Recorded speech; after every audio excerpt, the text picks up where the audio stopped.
grammar teaching. The first dimension is you present the form.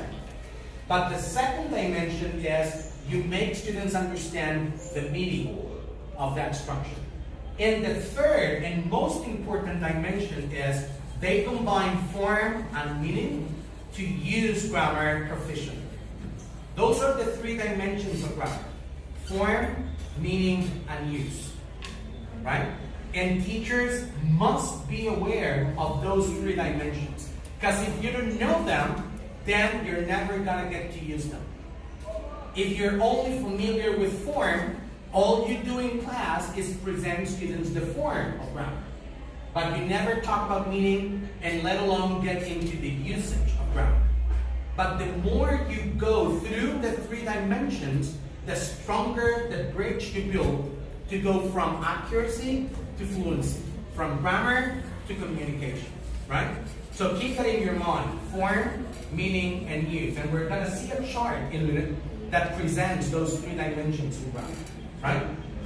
Anyways, at the end, my proposal is that teachers use grammar as a means to an end.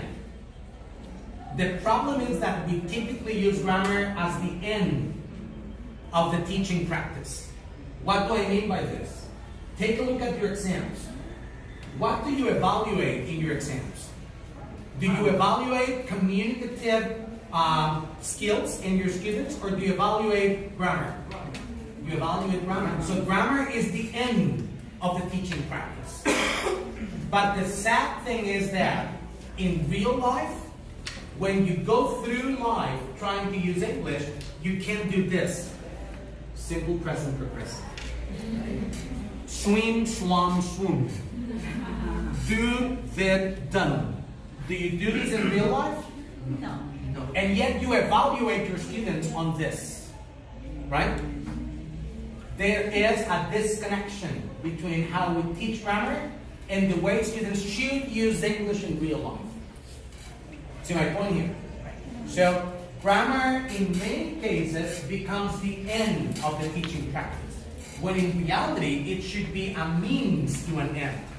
Through grammar, I learn to communicate accurately, cohesively, coherently, right?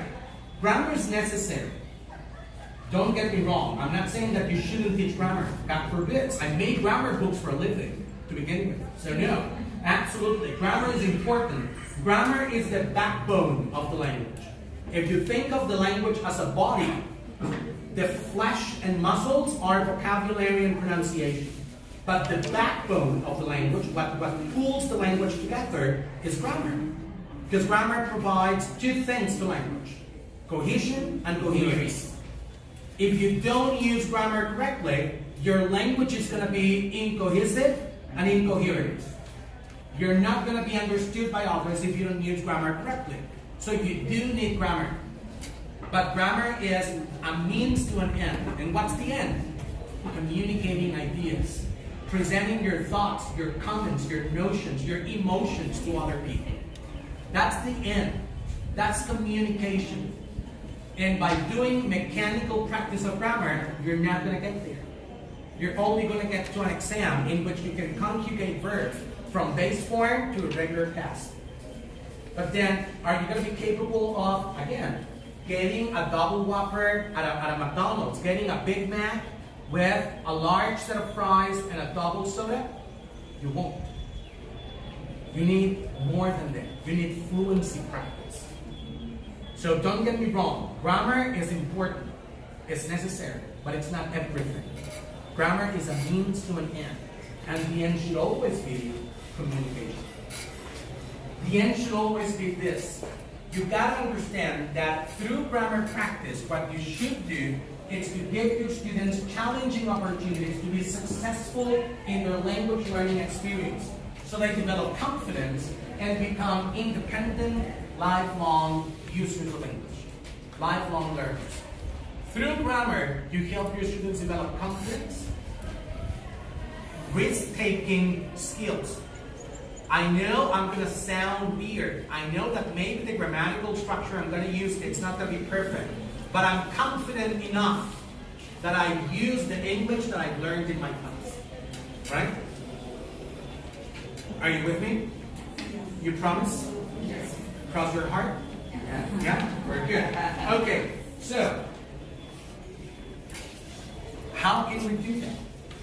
How can we get to the point of using grammar as a means to an end? How can we build that bridge from grammar accuracy to language fluency? That's part of the secret. And again, I apologize that you cannot read the screen perfectly.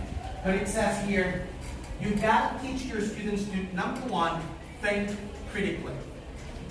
If you only did this, you're not helping your students think critically.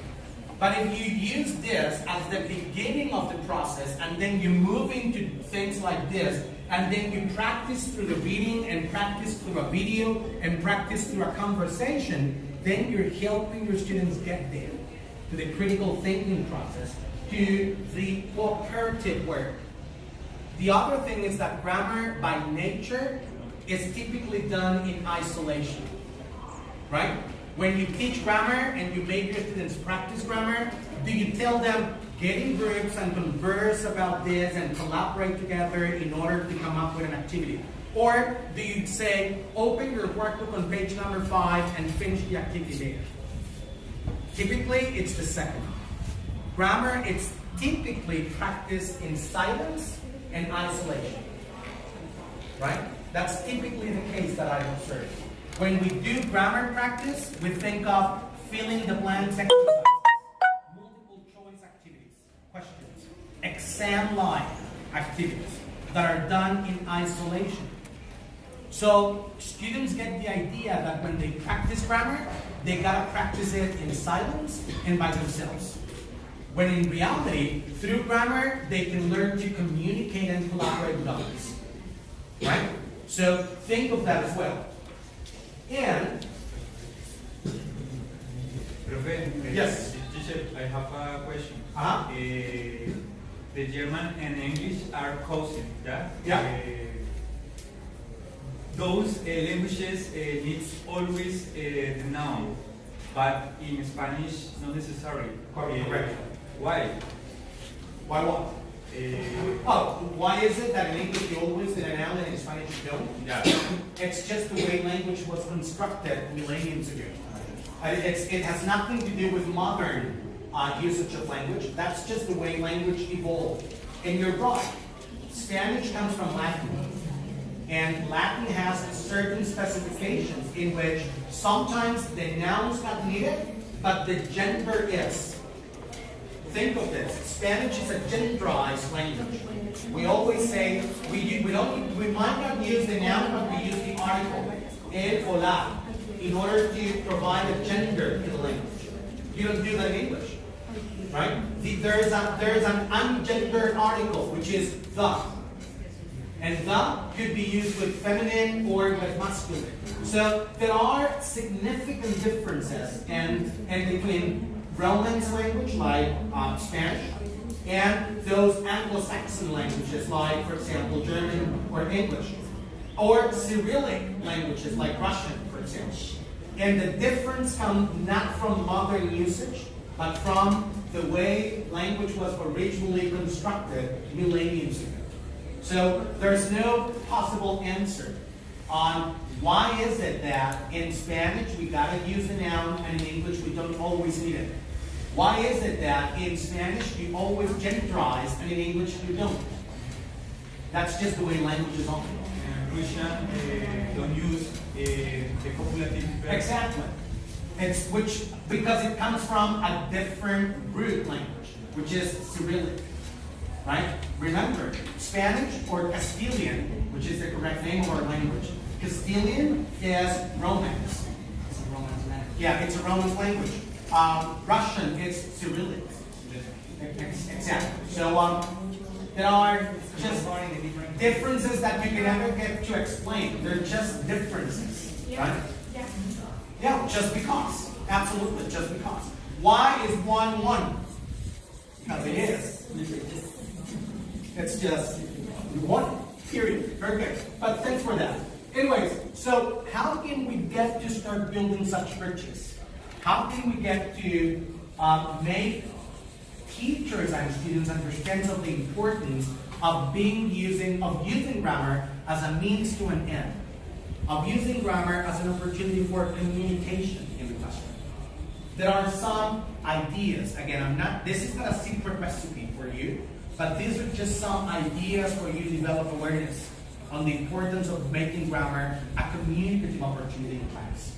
Number one, you gotta always contextualize. Even if you're teaching grammar deductively, like in here, you contextualize. Otherwise, grammar practice becomes meaningless, purposeless, irrelevant, because students don't get to see the meaning and the possible uses of grammar.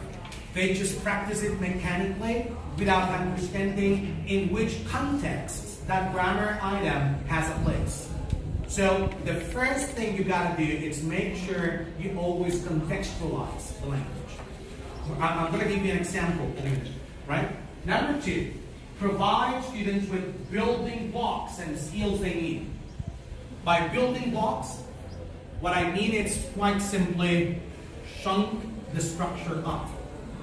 Don't present the whole structure at once. If you're going to introduce simple present, do one class or at least one first part of your class with affirmatives only. Don't mix it with negatives and questions.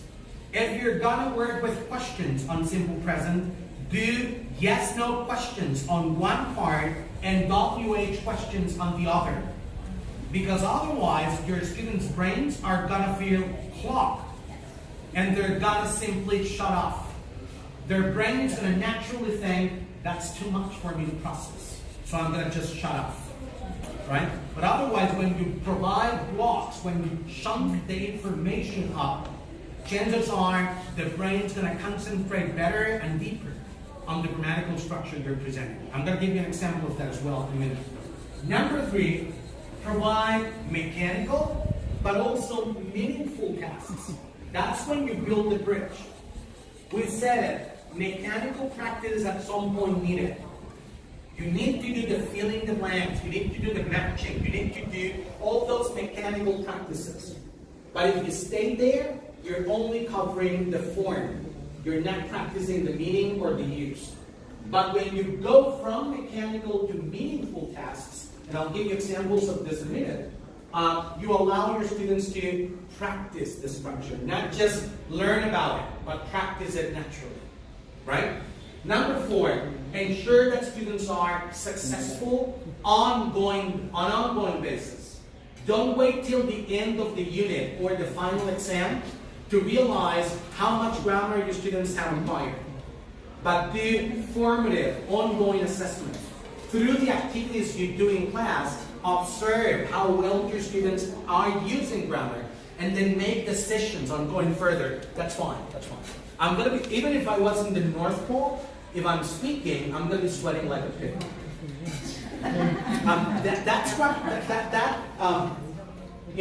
That idea of pig sweating have always got me. Because that's an expression in English, sweating like a pig. Do pigs really sweat? They don't. That's my question. You see, yeah, that's a crazy, bizarre phrase. Sweating like a pig, and I've never seen a pig sweating. But anyways, yeah. But that's just, that's language, and that's just my metabolism. If I'm speaking, I'm sweating. Even if I was in the North Pole. Yeah, that's just, don't worry. Number 5. Allow students to use the structure in creative and meaningful ways. How do you do that? By personalizing. Have them work on activities that include what they would do with the grammar.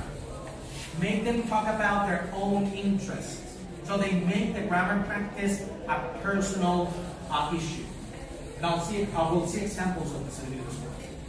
Okay? Now, this is what I always recommend teachers to look at when teaching grammar.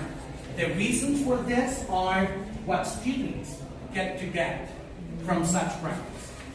Before we talked about 5 essentials for teaching grammar.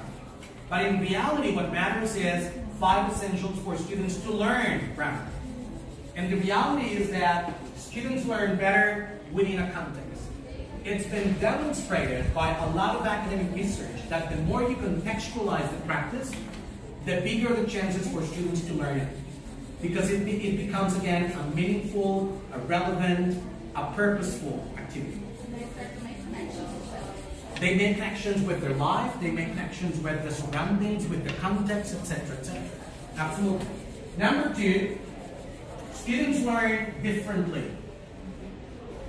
Typically, teachers favor, when teaching grammar, only 1 out of the 8 intelligences learned. We're going to talk about that in a minute. Number 3, students learn better in manageable chunks. That's why I said it before. Chunk things up. Present one aspect of the grammatical structure by time.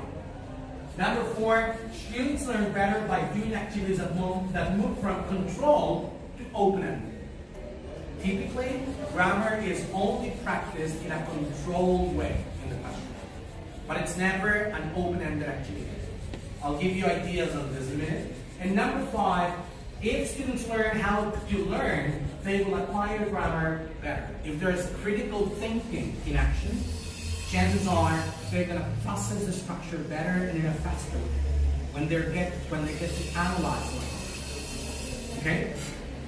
Let me just give you some ideas on this. Let's begin by contextualizing the language. And of course, I'm going to use a National Geographic example. That's the organization that pays for my bills and my food. So I gotta talk about National Geographic at some point. But the good thing is that they have wonderful materials. They do. I mean, we do, of course. So again, can you see the photo? What is it? It's a Titanic. Very good. Wow, I'm impressed. I thought you were going to say it's an old boat. It's an old ship. But no, it's a Titanic. It was National Geographic, the organization that found the Titanic at the bottom of the Atlantic Ocean. Did you know that? It was us. In an expedition commanded by Dr. Bob Ballard, a very well-known, recognized National Geographic explorer, the one that found the Titanic. They found it after years of looking for it, and there's a very interesting documentary on National Geographic Channel on what they did in order to find the Titanic. This issue of the magazine was released in 1988, and it was the trigger of the whole Titanic mania in the late 80s, early 90s, that eventually became a major Hollywood film called Titanic, with Kate Winslet and Leonardo DiCaprio, right? Very good. Now, do you know who was the director of that movie? James Cameron. Very good. Do you know what he's doing now? He's no longer doing commercial films. After Titanic, he just made one more, which is Avatar. And then he's doing it now, but it's been almost 20 years that instead of doing commercial films, he became a National Geographic explorer himself. He claims that he got infected when he got in touch with National Geographic to use images from the Titanic at the bottom of the ocean. He became infected with the exploration virus. And he then decided to become himself a National Geographic explorer. That's the importance of National Geographic content. But anyways, going back to our thing. This is the first photo ever taken of the Titanic at the bottom of the Atlantic. If you were to use the story of the Titanic, and not just the movie, but the story of the process National Geographic explorers followed in order to find the Titanic at the bottom of the Atlantic Ocean, which grammatical tense would you focus on? If you were to use this content to teach grammar, which grammar structure would you use? Past tense. That's exactly what we do. That's what we do at National Geographic Learning. So for example, if I'm going to teach a unit on past tense in one of my books, I contextualize it with National Geographic content. And so I now have a unit that is called Legendary Voyages, in which I have all the grammar, all the vocabulary. Sorry? Voyage. It comes from bon voyage. Is that French, right? Yeah. Which means trips. But it's a word that we've acquired in English. We borrowed that word from French into English, right? Good. So what we're doing again here is we're contextualizing the practice of past tense with the Titanic. Simple as that. Or you could contextualize it with the Incas or the Egyptians or the Aztecs or whatever the context it might serve as a springboard into past tense structure. But that is much more significant and richer to students than just using isolated sentences for past tense. Because with this, they see a meaning, they see a sequence, they see a flow of events. And that in itself helps them a lot to practice the grammar further. Right? Plus, perhaps they already know something about those topics. So Well, they exactly. bring that into the class. Class, the scheme, the prior knowledge they bring into class on the context you're targeting. Absolutely. Very good. The second point was how students approach learning differently. Typically, when teachers teach grammar, they favor one of the 8 intelligences here. Which is it? Which is the one intelligence that teachers typically target when teaching grammar? The auditory? No. Where it's the linguistic intelligence? It isn't. It's typically the logical mathematical intelligence. Because teachers try to teach grammar like this. They present the structure as a formula, as a mathematical formula. And so, the students that are logical mathematical get it. What about the rest? We don't get it. Exactly. So, the advice is try to invest on planning for several different activities in grammar teaching. You might use this, but combine it with more. Okay? Unfortunately, my time is up. I know, it kills me. But again, if you want to see examples, because I have a lot of different activities here that you could use as examples, I knew this would happen, and that's perfectly fine. So I insist, if you want a copy of this presentation to see the examples that I prepared for this, drop me a line, and I'll reply to you with a link that you can just click in order to download this file. Okay? So I truly ask you to send me that note so you can get this information and start thinking about ways for making grammar a means to an end and not the end itself. Ways for using grammar for communicative practice and not just memory and exams. Okay? You promise? Yes? Pinky promise. Beautiful. So again, let me just give you my email address. So if you want to get a copy of this presentation, just drop me a line. My email is here. Drop me a line. Just tell me, I want the grammar file, or I want the grammar presentation, and I'll reply with this file. Okay? Thank you very much. It's been my pleasure. And I'll be around for the forum in a minute, so I'll see you there. Okay? Thank you.